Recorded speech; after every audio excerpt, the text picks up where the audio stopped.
ঘোষণা করেছেন। বিসমিল্লাহির রহমানির রহিম। হুন্না লিবাসুল লাকুম ওয়া আনতুম লিবাসুল লাহুন্না।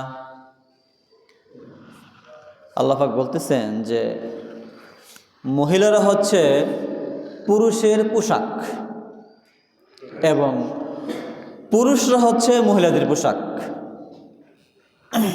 চিন্তা করেন, আল্লাহ পাক নারী এবং পুরুষকে, স্বামী এবং স্ত্রীকে পরস্পরের পোশাক বলে অভিহিত করছেন। আল্লাহ পাক পোশাক কেন বললেন? আল্লাহ পাক অন্য কিছু বলতে পারতেন না? দেখেন, এই শীতের দিন আমরা যখন মসজিদে আসছি, যখন আমরা পোশাক পরছি, দেখবেন আমাদের শরীরে কিন্তু আরাম এসে পড়ছে। শীত কমে গেছে গেছে কিনা বলেন? অর্থাৎ এই পোশাক দ্বারা আমরা আরাম নেই। এই পোশাক আমাদের ইজ্জত আবরুকে ডেকে রাখে, তাই না? এই পোশাক আমাদের এমন একটা মাধ্যম, যেই মাধ্যমে আমরা মানুষ হিসেবে গণ্য হই। দেখেন, পশু পাখি আছে কিনা? তারা কি আমাদের মতো পোশাক পরতে পারে? পরতে পারে না। আমরা পোশাক পরি। পোশাকের মাধ্যমে কি হয়? পশু এবং আমরা যে মানুষ, আমাদের মাঝে কি হয়ে যায়? পার্থক্য হয়ে যায়। আল্লাহ পাক কোরআনে পাকে স্বামী স্ত্রীকে পরস্পরের পোশাক ঘোষণা করেছেন। এজন্য ঘোষণা করেছেন যে স্বামী তার স্ত্রীর কাছে গেলে সে আরাম পাবে, মানসিক শারীরিক সকল ধরনের একটা প্রশান্তি লাভ করবে। আবার স্ত্রীও স্বামীর কাছে গেলে সে মানসিক শারীরিক একটা তৃপ্তি, প্রশান্তি লাভ করবে। এর জন্য কিন্তু ঘোষণা করা হয়েছে। এক পোশাক যেরকম আমাদের দুস্তুরি ডেকে রাখে, আমাদের শরীরকে ডেকে রাখে, আমরাও একজন আরেকজনের দুস্তুরি ডেকে রাখবো, গোপন করে রাখবো। এটি কিন্তু স্বাভাবিক নিয়ম। তো প্রত্যেকটি স্বামীর প্রতি প্রত্যেকটা স্ত্রীর কিছু হক আছে। স্বামীর কাছ থেকে স্ত্রী কোন কোন হক পেতে পারে, আজকে আমি এগুলো আলোচনা করব ইনশাল্লাহ। এক নাম্বার হচ্ছে, স্বামী যখন বিবাহ করবে তখন বিবাহ করার পরে অলিমা করবে। বলেন কি করবে? অলিমা। আমাদের সমাজে একটা জিনিস চালু আছে যে আমরা মেয়ের বাড়িতে বিশাল বড় অনুষ্ঠান খাইতে যাই, নিজে যাই আর 10 জন 20 জন কিনিয়ে আঁকে হাঁকায়া যায়, কিন্তু আমরা ছেলেরা খাওয়াই না। এটা কিন্তু সুন্নত না। মেয়ের বাড়িতে অনুষ্ঠান করা লাগবে, এটা কিন্তু সুন্নত না। সুন্নত কি? ছেলের বাড়িতে অনুষ্ঠান হবে, অলিমা করবে, এটা সুন্নত। কিন্তু আমরা এই সুন্নত থেকে অনেক দূরে পড়ে রয়েছি, আমরা এটা দাঁড়ি না। আল্লাহ পাক আমাদেরকে বুঝ দান করুন, সবাই বলি আমিন।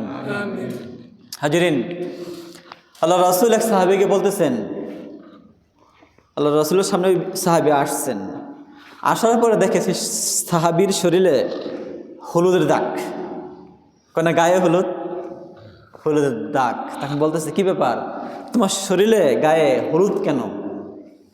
তুমি কি বিবাহ করেছ? সেই সাহাবী বলতেছেন, ইয়া রাসূলুল্লাহ, হ্যাঁ, আমি গতকালকে বিবাহ করেছি। তুমি কি অলিমা করেছ? না, এখন করি নাই রাসূলুল্লাহ। তুমি এক কাজ করো, অলিমা করো। যদিও একটা ছাগল দেওয়া হয়, তুমি একটা অলিমা করো। বলি আলহামদুলিল্লাহ। এজন্য অলিমা করতে হবে।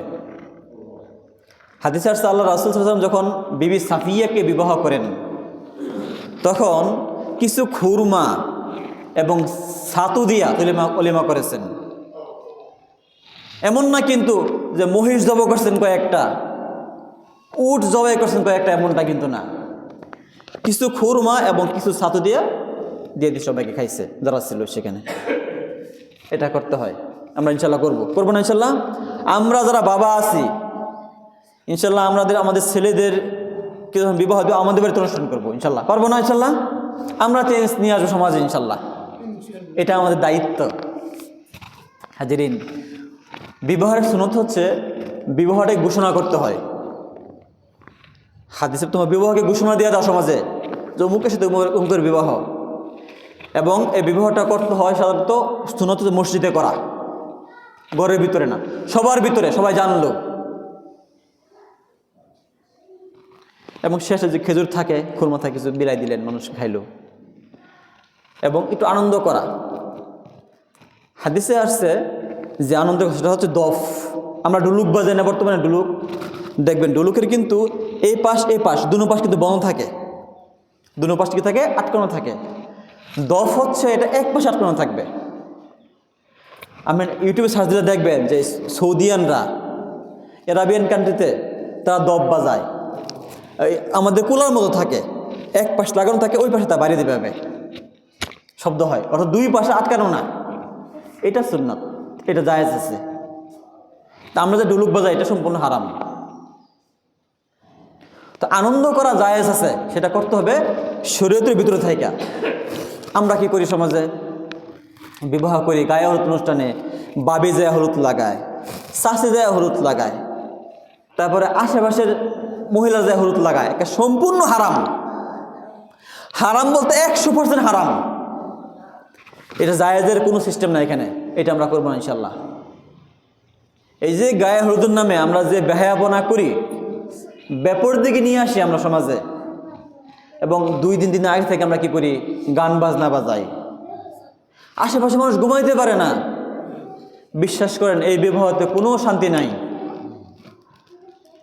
এরকমটা করবেন না কেউ, অনুরোধ আপনাদের কাছে, এরকম করবেন না, কোনো দরকার নাই। তা আমরা বললাম যে অলিমার কথা, এটা আমরা ইনশাল্লাহ করব। 2 নম্বর হক হচ্ছে, যদি ঘরের স্ত্রীরা এমন কোনো কাজ করে যে এই কাজটা মনে করেন কষ্টের কাজ, সেটা স্বামী সহ্য করবে। এটা হচ্ছে স্বামীর কাছ থেকে স্ত্রীর পাওনা। বলেন, আমরা যেরকম মানুষ, আমাদের যারা স্ত্রী আছে তারাও তো মানুষ নাকি? বলেন, তাদের কি ভুল হইতে পারে না? তাদের কি শরীরে রাগ নাই? আছে কি না বলেন? আছে। এই জন্য যদি কখনো তার রাগ হয়ে যায়, আল্লাহর দিকে তাকায়া চুপ থাকবেন, ধৈর্য ধরবেন। এমন কোনো আচরণ করলো যে আচরণটা আপনার পছন্দ না, ভালো লাগতেছে না, আপনি সহ্য করবেন। হাদিসে এমন আসছে, এমনও দেখা গেছে, হাদিসে আসছে যে আল্লাহ রাসূলের স্ত্রীগণ অনেকেই আল্লাহ রাসূলকে হাত দিয়ে ধাক্কাও দিছেন, এমনও প্রমাণ পাওয়া যায়। আল্লাহ রাসূল কিছুই বলেনি। এমনও পাওয়া যায় যে পাতিল নিয়ে গেছে তরকারি দেওয়ার জন্য, এক স্ত্রী আল্লাহ রাসূলের সামনে পাতিলটা ফালাই দিছে, তুমি কেন তরকারি আনলা, আমার ঘরে তরকারি নাই। আল্লাহ রাসূল কিছুই বলে নাই।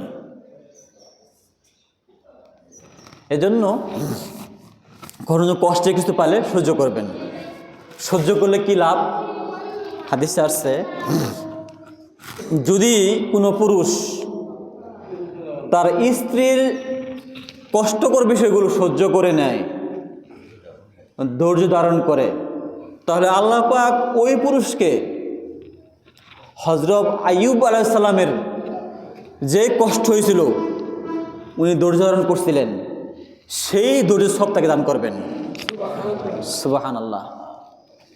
এবং যখন স্বামী কষ্ট দেয় স্ত্রীকে, যদি সেই স্ত্রী ধৈর্য ধারণ করে, সবর করে, তাহলে সেই স্ত্রীকে ফেরাউনের যে স্ত্রী ছিল আসিয়া, সেই আসিয়া যে কষ্টগুলো সহ্য করছিল, সেই পরিমাণ সব তাকে দান করা হবে। সুবহানাল্লাহ। তা আমরা পারবো না ইনশাল্লাহ? তারাও তো মানুষ। হাদিসে বলা হয়েছে যে তাদেরকে তৈরি করা হয়েছে পাঁজরের বাঁকা হাড় দিয়া। যদি আপনি খুব কড়াকড়ি করেন তাহলে কি হবে? দেখবেন বাঁকা জিনিস কিন্তু সোজা হয় না, বেশি টানাটানি করে ভেঙে যাবে, সংসার থাকবে না। এই জন্য কী করতে হবে? আল্লাহ হাদিসে বলে গেছেন যে তোমরা স্ত্রীদেরকে বেশি বেশি উপদেশ দাও, হাদিস কোরআন শোনাও, পরকালের কথা শোনাও, কি শাস্তি হবে এগুলো তুমি শোনাও। আমরা এই কাজটা করবো ইনশাল্লাহ। পারবো না ইনশাল্লাহ? ডাইকান্নার কাছে বসাইয়া, রাগ অবস্থায় না, ধৈর্য ধারণ করবেন। যখন সে শান্ত হয়ে যাবে পাশে বসাবেন, বসায় আপনি হাদিস শোনাবেন, শোনা আল্লাহ রাসূল এইগুলো বলছেন, যে স্বামীর পায়ের নিচে তো স্ত্রীর বেহেশত। হাদিসে এমন আসছে, যদি আমি সেজদা করতে বলতাম তাহলে প্রত্যেক স্ত্রীকে বলতাম স্বামীকে সেজদা করার জন্য। তুমি যে ব্যবহারটা করছো আমার সাথে, এটা কিন্তু আসলে অন্যায় করছো, না এটা করো না কোনো সময় আর। তোমার লস, দেখো আমি দুর্যোধন করছি, আমি সব পাইতেছি, তোমার তো আখিরাতের ক্ষতি হয়ে গেল। আমরা এরকম বুঝাবো, পারবো না বুঝাতে ইনশাল্লাহ? বুঝাবো, তারা তো মানুষ, তারা বুঝবে। দেখবেন, শুনেন, বুঝ তাদের খুব মাথায় ঢুকে। উপদেশ দিবেন, আমি 5,000 মারবেন, কিচ্ছু লাভ হইবে না, কিন্তু উপদেশ দিবেন, দেখবেন আস্তে আস্তে সে একদম ঠিক হয়ে যাবে। আমরা এই কাজটা করবো ইনশাল্লাহ, পারবো না ইনশাল্লাহ? হাজিরিন, আল্লাহ পাক কিন্তু পবিত্র কোরআনে ঘোষণা করতেছেন, ওয়া আশিরুহুন্না বিল মারুফ, তোমরা তোমাদের স্ত্রীদের সাথে উত্তম ব্যবহার করো, সদাচরণ করো। এই আল্লাহ পাকের হুকুম, এটা আমরা খেয়াল করে চলবো ইনশাল্লাহ। দেখেন, আল্লাহর হাবিব রাসূলুল্লাহ সাল্লাল্লাহু আলাইহি ওয়াসাল্লাম যখন ইন্তেকাল করেন, সেই ইন্তেকাল করার আগ মুহূর্তেও 3টা কথা বলার বলছেন। আসসালাত মানে নামাজ, ওমা মালাকাত আইমানুকুম, এবং তোমাদের অধীনে যে সমস্ত দাস দাসী রয়েছে ওদের কথা বলা হয়েছে, গোলামের কথা বলা হয়েছে, এবং বলা হয়েছে স্ত্রীদের কথা। তোমরা তোমাদের স্ত্রীদের সম্পর্কে আল্লাহকে ভয় করো। কাকে ভয় করো? আল্লাহকে। আল্লাহর কালামের বিনিময়ে তোমরা তোমাদের স্ত্রীদের জনিপথকে হালাল করেছ, অতএব আল্লাহকে ভয় করো, তার সাথে তুমি উত্তম আচরণ করো। এটা আমাদের করতে হবে। আল্লাহ রাসূল জীবনের শেষ পর্যায়ে, জীবন সায়াহ্নে এসেও স্ত্রীর কথা বলছেন, ভুলেন নাই কিন্তু। এটা সবাই মাথায় রাখবেন। আমরা যত ভালো আচরণ করতে পারি তাদের সাথে। দেখেন আল্লাহ রাসূল কীরকম ছিলেন। একবার আম্মাজান আয়েশা এবং আল্লাহ রাসূল, তাদের মাঝে কোনো এক ব্যাপারে কথা কাটাকাটি হয়েছে। তখন দুইজনে বলতেছে, চলো আমরা তোমার আব্বার কাছে যাই। আল্লাহ রাসূল বলতেছে, আবু বকরের কাছে যাই, উনি যেটা বলবেন সেটা আমরা মেনে নিব। তো আম্মাজান আয়েশা তো আল্লাহ রাসূল হযরত আবু বকরের কাছে গেলেন। আবু বকরের মেয়ে আয়েশা। তো আল্লাহ রাসূল বলতেছেন, আয়েশা তুমি কি আগে বলবা না আমি বলবো? আয়েশা বলতেছে, ইয়া রাসূলুল্লাহ আপনি আগে বলেন, তবে খবরদার মিথ্যা বলবেন না। কাকে বলতেছে? আল্লাহ রাসূলকে বলতেছে মিথ্যা বলবেন না। উনি কি মিথ্যা বলতে পারেন? উনার সম্পূর্ণ জীবনে একটা মিথ্যা বলেন নাই। যখন এই কথা বলছে, আবু বকর রাগ হয়ে গেছে, ঠাস করে এক চড় মারছে আয়েশাকে। তুমি কি বললা? রাসূল কি মিথ্যা বলতে পারে? তখন আয়েশা ভয় পেয়ে গেছে, আম্মাজান আয়েশা তাড়াতাড়ি আল্লাহ রাসূল পিছনে এসে দাঁড়াইছে, তখন আল্লাহর হাবিব বলতেছেন, হে আবু বকর, আপনি আয়েশাকে মারবেন এই জন্য কিন্তু আপনার কাছে আসি নাই। আপনি মারলেন কেন ওনাকে? আমি তো মারি নাই। আপনি দুটো বুঝ দিয়ে দেবেন তাকে, তাই তো হইতো। চিন্তা করছেন? এই হচ্ছে আমাদের রাসূল সাল্লাল্লাহু আলাইহি ওয়াসাল্লাম, ওনার আদর্শ। এজন্য আমরাও আমাদের স্ত্রীদের সাথে উত্তম আচরণ করব, সর্বোত্তম আচরণ করব। হাজিরিন, কেন করব? প্রশ্ন নেই, এত আপনি বলতেছেন কেন করবেন? হাদিসে আসছে যে একজন পুরুষ সে কতটুকু ভালো কতটুকু খারাপ এটা কিন্তু ঘরের স্ত্রী বলতে পারে। আমি ভালো না খারাপ এটা কে বলতে পারবে? আমার ঘরের স্ত্রী। এজন্য মানুষ যখন ঘরে আসে, দেখবেন যখন আমরা বাইরে থাকি স্বাভাবিকভাবে কিন্তু রাগ হয় না, কিন্তু আমরা, কারণ বাইরের সমাজ বজায় রেখে চলতে হয়, সামাজিক একটা ব্যাপার আছে। কিন্তু ঘরে এসে আমি ঘরে মাতাব্বর নেতা, আমি স্বামী, তখন রাগের মুহূর্তে আমি কি করতেছি না করতেছি আমার জীবনটা কিন্তু খেয়াল করবে আমার স্ত্রী, খেয়াল করবে না? এরকম এজন্য ওই মুহূর্তে আমার স্ত্রী যে আমাকে বলে, মনে করেন আমরা কেউ মারা গেলাম, মারা যাওয়ার পরে আমার স্ত্রী যেরকম বলবে আমাদের সম্পর্কে, ঠিক আমরা কিন্তু আল্লাহর কাছে এরকম গণ্য হব। বুঝছেন? যদি স্ত্রী সাক্ষ্য দেয় আমার স্বামী খুব ভালো ছিল, খুব ভালো মানুষ ছিল, আমি আল্লাহর কাছে ভালো। স্ত্রী যদি বলে আমার স্বামী ভালো ছিল না, খারাপ মানুষ, জীবনে আমাকে শান্তি দেয় নাই, তাহলে কিন্তু আল্লাহর কাছে আমরা খারাপ হিসেবে গণ্য হব। দেখেন এখানে কিন্তু আল্লাহ হাবিব বলেন নাই তুমি চেয়ারম্যানের কাছে গিয়া, কমিশনারের কাছে গিয়া তোমার চারিত্রিক সার্টিফিকেট নিয়ে আসো, বলছে? বলে নাই। কার কথা বলা হয়েছে বলেন? নিজের স্ত্রীর কথা বলা হয়েছে। আমি কতটুকু ভালো এই সার্টিফিকেট দিকে আমার স্ত্রী দিবে আমাকে। এজন্য আপনাদের কাছে আমার উদাত্ত আহ্বান, আমরা কেউই আমাদের স্ত্রীদের সাথে খারাপ ব্যবহার করব না, তাদের ভুলগুলো আমরা মাফ করে দিব, পারবো না ইনশাল্লাহ? হাজিরিন, স্ত্রীর হচ্ছে ঘরের বরকত, রহমত। আমি একটা ঘটনা বলি, শুনেন। একদিন এক ব্যক্তি তার স্ত্রী সম্পর্কে অভিযোগ করার জন্য অভিযোগ নিয়ে আসছেন হযরত উমরের কাছে। হযরত উমরের ঘরে নক দিছেন ব্যক্তি আয়সা। এমন সময় ওই ব্যক্তি বাহির থেকে শুনতেছে উমরের ঘরের ভিতরে হযরত উমরের স্ত্রী হযরত উমরের সাথে কথাবার্তা বলতে, মানে কথা কাটাকাটি হইতেছে, অর্থাৎ হযরত উমরের কথা শুনতেছে না। তখন এই ব্যক্তি দরজা খোলার আগেই যাওয়া শুরু করলো, চলে যেতেছে ফিরিয়া। তখন হযরত উমর এসে দরজা খুলছে, আয়সা দেখে যে ব্যক্তি যাইতেছে, গা এই ভাই এদিকে আসেন, আপনারা নক করলেন আমাকে দরজায়, দরজা খোলার জন্য, তো না বললে চলে গেলেন, কেন আসছিলেন বলেন? তখন ওই ব্যক্তি বলতেছে, হে আমিরুল মুমিনিন, আমি আপনার কাছে কি বলবো, আমি যেই সমস্যা নিয়ে আসছিলাম, আয়সা দেখি এই সমস্যা আপনার ঘরে। কি সমস্যা নিয়ে আসছিলাম? যে আমার স্ত্রী আমার অনেক কথা শুনতে চায় না, আমি অভিযোগ নিয়ে আসছিলাম আপনার কাছে, কিন্তু আমি শুনতে পেলাম যে আপনার স্ত্রী তো আপনার কথা শুনতেছে না, বাইরে থেকে শুনলাম, তাই চলে যাচ্ছি আমি। তখন হযরত উমর বলতেছেন, শুনো, তুমি শুনছো ঠিক আছে, মিথ্যা না, আমি কয়েকটা কারণে আমার স্ত্রীকে মাফ করে দিই। কি কারণ? যে দেখো, আমার স্ত্রী আমার অবর্তমানে সে আমার ঘরকে পাহারা দেয়, আমার ঘরের সম্পদ রক্ষা করে, এটা একটা কারণ।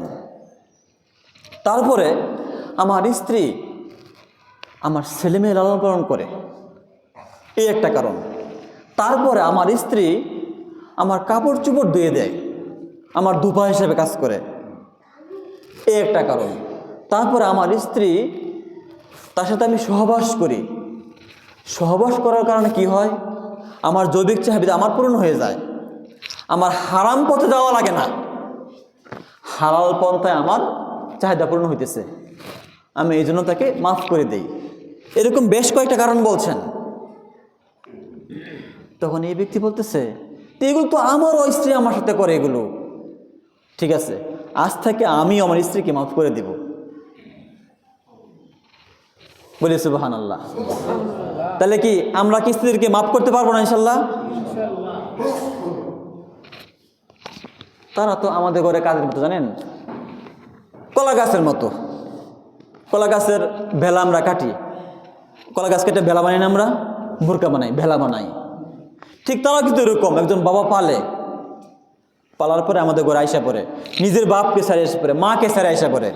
চিন্তা করছেন, যেখানে সে বড় হয় সব কিছু সারিয়ে আইসা পড়ে আমাদের কাছে, স্বামীদের কাছে আইসা পড়ে। আমরা যদি খারাপ ব্যবহার করি, বলেন ও কার কাছে যাবে বলেন?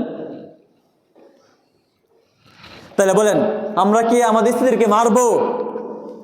কি বলেন, মারবো? প্রহার করবো, হাত জায়গায় বলি মারবো না, বলি ইনশাল্লাহ আমরা কেউ মারবো না, ইনশাল্লাহ আমরা আল্লাহর রাস্তায় মাফ করে দেবো, বলেন।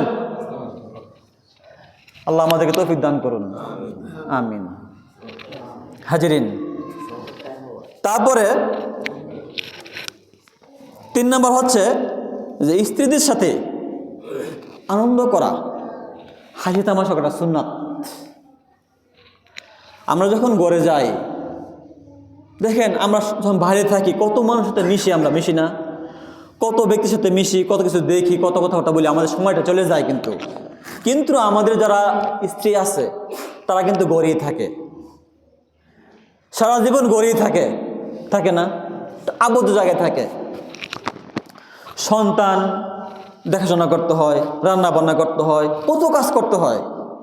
এবং স্বামী যখন ঘরে যায়, সেই যাওয়ার পরে যদি একটু আনন্দ ফুর্তি না করে স্ত্রীর সাথে, একটু মন খুলে কথা না বলে, তুমি কেমন আছো, কি করতেছো, তাইলে বলেন আমি তো মনে করি ওই স্বামী ভালো না, ওই স্ত্রীর কপাল নিয়ে আসে নাই।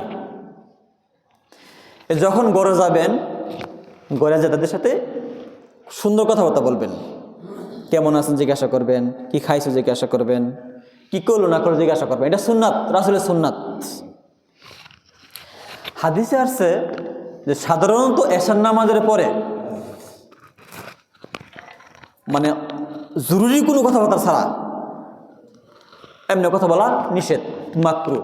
আল্লাহ রাসূল পছন্দ করতেন না, এশার নামাজ পড়ে শুয়ে পড়তেন।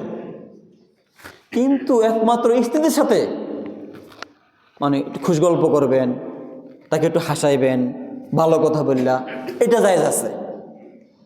এই কাজটা আমাদের করতে হবে, বুঝতে পারছেন?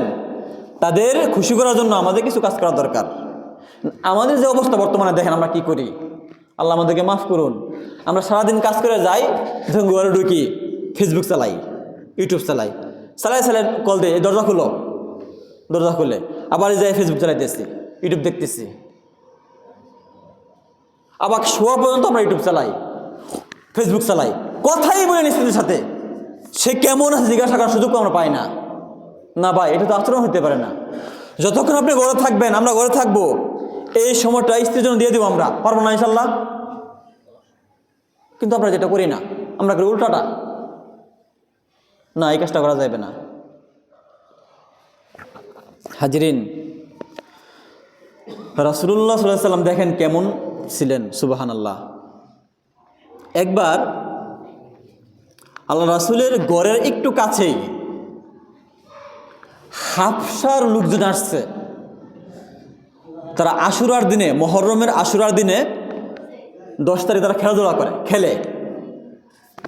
তখন আল্লাহ রাসূল বলতেছে, ঘরে আয়েশা, ওইখানে ওই আবিসিনিয়ার লোক আসছে, হাবশার লোক আসছে, তারা খেলাধুলা করতেছে, তুমি খেলাধুলা দেখবা?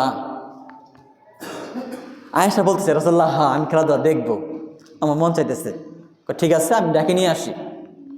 তখন এক ব্যক্তিকে পাঠাইছে, ওদেরকে ডাকে নিয়ে আসো। এখানে দরজার সামনে কাছাকাছি আইসা পড়ছে, জায়গা আছে এখানে, তোমরা এখানে খেলতেছে। আল্লাহ রাসূল ঘরের দরজাকে চাপাইয়া একটু ফাঁকা করে এবার দাঁড়াইছে ভাবে। আম্মা জান আয়েশা উনার এই থুতনি মুবারক আল্লাহ রাসূল এখানে রাখছে, রাইখা ঘরের দরজা ফাঁকা দিয়া খেলা দেখছে। যতক্ষণ খেলা দেখতে চাইছে ততক্ষণ মন ভরে খেলা দেখছে। যখন পরিতৃপ্ত হয়েছে তখন বলবো, আয়েশা দেখবা না? রাসূলুল্লাহ, আমি দেখছি, আমি পরিপূর্ণভাবে দেখতে পারছি, সময় আমি দেখবো না আর। তখন বলছে, ঠিক আছে আপনারা চলে যান। চিন্তা করছেন, উনি একজন নবী, উনি কত বড় দায়িত্ব নিয়ে আসছেন পৃথিবীতে, নবীদের নবী উনি, নবুয়তের মহান দায়িত্ব নিয়ে আসছেন। তারপরেও গোরা এসে স্ত্রীকে খুশি করছেন। চিন্তা করেন ব্যাপারটা। অথচ আমরা এটা কিছুই মনে করি না। আমরা স্ত্রীদেরকে আমরা কি মনে করি? মার দর, একের দেম থাপ্পড়। না, এমন করা যাবে না, এটা নিষেধ। আল্লাহর হাবিব দেখেন স্ত্রীকে কীভাবে খুশি করতেন। হাদিসে আসছে যে আম্মা জান আয়েশা যখন গ্লাস দিয়ে পানি খাইতেন, মনে করে এটা একটা গ্লাস, আমি দেখাচ্ছি আপনাদেরকে, এটা গ্লাস মনে করেন, এখানে মুখ দিয়ে পানি খেয়েছে এভাবে। বলছে, আয়েশা তুমি এখানে দিয়ে পানি খাইছো না?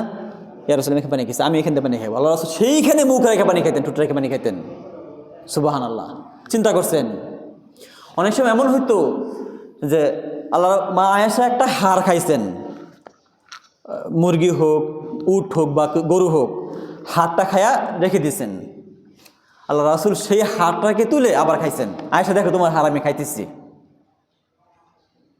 চিন্তা করছেন, স্ত্রীকে এমন খুশি করতে হয়। তারপরে শুনেন, আল্লাহর হাবিব রাসূলুল্লাহ সাল্লাল্লাহু আলাইহি ওয়াসাল্লাম, দুরূদ পড়ি আমরা, সাল্লাল্লাহু আলাইহি ওয়াসাল্লাম।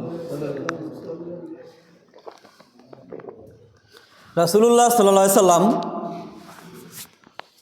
একদিন রাত্রবেলা হাঁটতেছেন আমাদের আয়েশাকে নিয়ে। তখন বলতে, হে আয়েশা, চল আমরা দৌড় দিই, দেখি কে ফার্স্ট হয়। দুইজন মিলে দিচ্ছেন দৌড়। রাত্রেবেলা কেউ নাই, কিন্তু আশেপাশে কেউ নাই, দিচ্ছেন দৌড়। স্বামী স্ত্রী দৌড় দিয়া আমাদের আয়েশা ফার্স্ট হয়ে গেছে। তো মুহাদ্দিসে কেরাম লেখছেন যে আল্লাহ রাসূল ইচ্ছা করে মা আয়েশাকে ফার্স্ট বানাইছেন, তার মনটা খুশি হয়ে যায়। হয়তো বা কোনো মন খারাপ থাকতে পারে, সেটা আমি জানি না, যে ইচ্ছা করে এই কাজ করছেন, ওনাকে ফার্স্ট বানাইছেন। এর কয়েক বছর পরে এরকম আবার এক রাত্রেবেলা হাঁটতেছেন, হাঁটাই, আয়েশা চলো আজকে আবার দৌড় দিই। ওদিন আবার দৌড় দিচ্ছে, কয়েক বছর পরে ঘটনা। কিন্তু দৌড় দেওয়ার পরে ওদিন আল্লাহ রাসূল ফার্স্ট হয়ে গেছেন। এখন আল্লাহ রাসূল বলতেছে, আয়েশা তোমার কি মনে আছে ওই একদিন দৌড় দিয়েছিলাম আমরা? ইয়া রাসূলুল্লাহ, মনে আছে। তুমি কি ওদিন ফার্স্ট হয়েছিলা? জি। আজকে আমি ফার্স্ট হয়েছি। তো কাটকুট, অর্থাৎ কি সমান সমান। চিন্তা করছেন এটা কেন করছেন? ওনার কি দায়িত্ব ছিল? এটা দায়িত্ব না, স্ত্রীকে খুশি করার জন্য। স্ত্রীকে আমরা খুশি করবো ইনশাল্লাহ, গল্প করব। এরকম কি কাজ করলে খুশি হয় এটা আপনি ভালো জানেন, আমি ভালো জানি, প্রত্যেকে এটা ভালো জানি। সেই কাজটা আমরা করব, তারা খুশি হবে। পারবো না ইনশাল্লাহ আমরা? আল্লাহ পাক আমাদেরকে তৌফিক দান করুন, সবাই বলি আমিন। হাজিরিন, স্ত্রীর 4 নম্বর দায়িত্ব হচ্ছে স্ত্রীর অতিরিক্ত কথা না শোনা। সকল কথায় আপনি স্ত্রীর কথা শুনবেন, আপনি ভালো মন্দ বিবেচনা করবেন না, না এটা করা যাবে না। ঠিক আছে? মানে স্ত্রী বললে আপনি করবেন।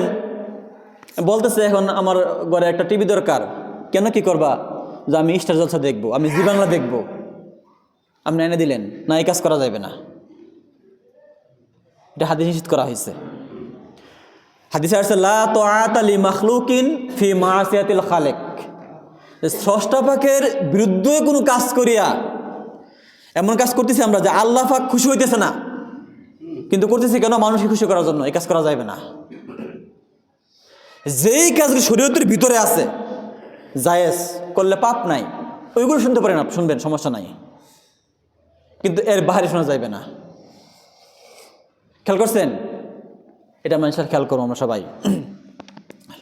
সংক্ষেপ করতে সময় যেহেতু নাই, হাজিরিন, 5 নম্বর কাজ হচ্ছে স্ত্রীর গোপন বিষয় অনুসন্ধান না করা। আমাদের স্ত্রীরা মনে করেন আগে কি করছে না করছে, আপনি একজন দূত হয়ে কাজ করতেছেন, খুঁজ করে বার করতেছেন, না, এটা করা যাবে, নিষেধ।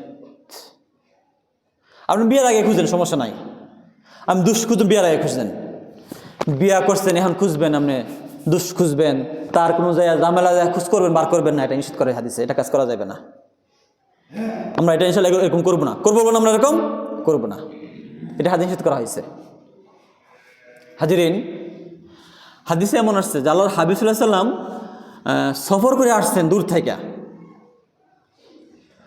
সফর করে আসার পরে উনি কি করতেন দেখেন, সুন্নত কি, উনি মসজিদে থাকতেন, ওযু করতেন, মসজিদে নামাজ পড়তেন, বাচ্চাদেরকে পাঠাইতেন, যায় বলো বাসায় যে আমি বাড়িতে আসছি, আমি কিছুক্ষণ পরে আসবো। কেন? সজাগ করে দেওয়ার জন্য। আল্লাহ রাসূল যখন ঘরে ঢুকতেন, ঘরে ঢুকে আগে দূর থেকে একটু আওয়াজ করতেন, এটা করতে হয়, সুন্নত। কারণ এমনভাবে থাকতে পারে, অপ্রস্তুত একটা অবস্থা থাকতে পারে, একটু গলায় শব্দ করলে, মনে করেন আওয়াজ করলে, সে একটু স্বাভাবিক হয়ে যাবে। আপনি দূর থেকে কোথা থেকে আসছেন, একটা বাচ্চা পাঠিয়ে দিলেন, যায় বলো যে হাসানের বাপ বাড়িতে আসছে,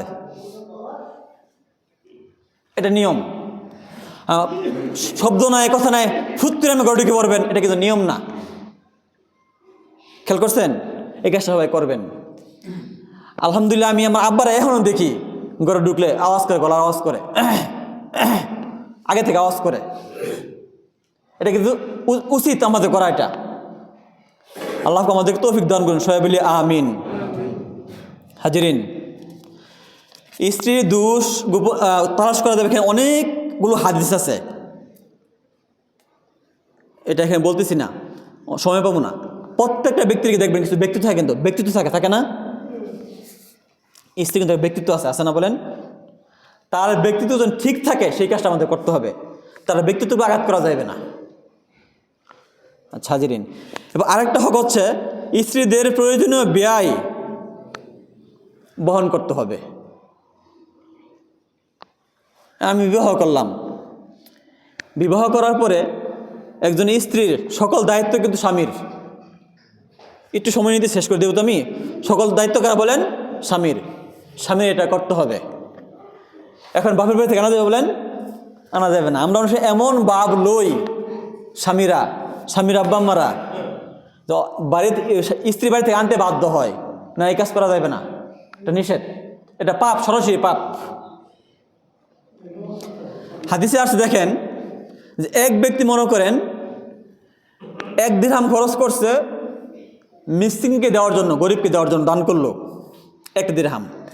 আরেক দিরহাম খরচ করলো সে কোনো গোলাম আজাদ করার জন্য, কোনো দাসকে মুক্ত করার জন্য।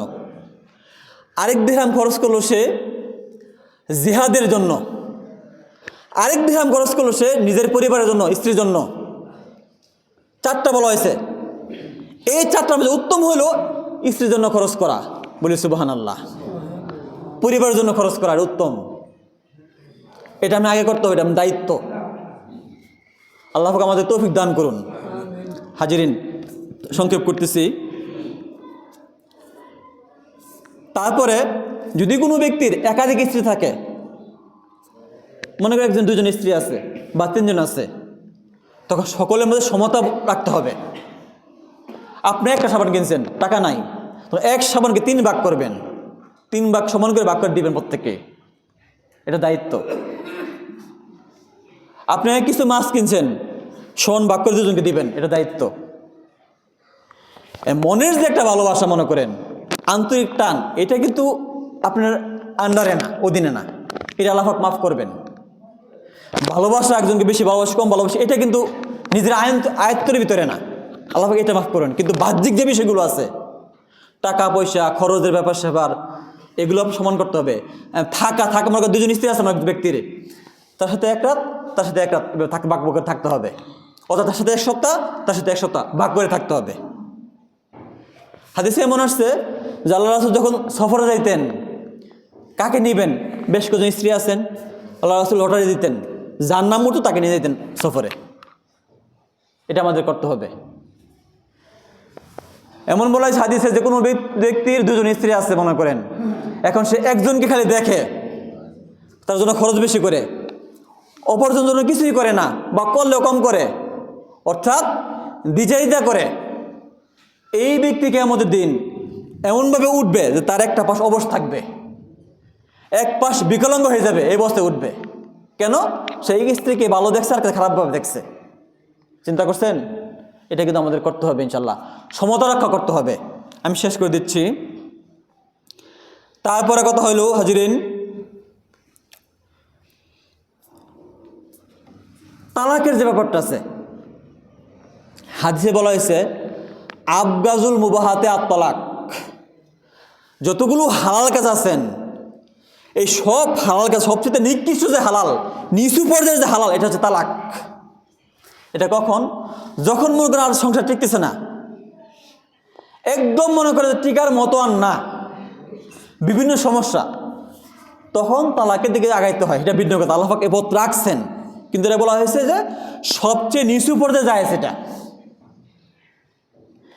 এবং তালাকের পরেও অনেক সময় আমরা কী করি, বউ তালাক দিয়ে দিমু, তালাক দেওয়ার আগেই বউয়ের দোষ দুনিয়া সব বর্ণনা করি, আমার পুত্রের বউ, আমার বউ এরকম এরকম এরকম হাজার দোষ বর্ণনা করি না?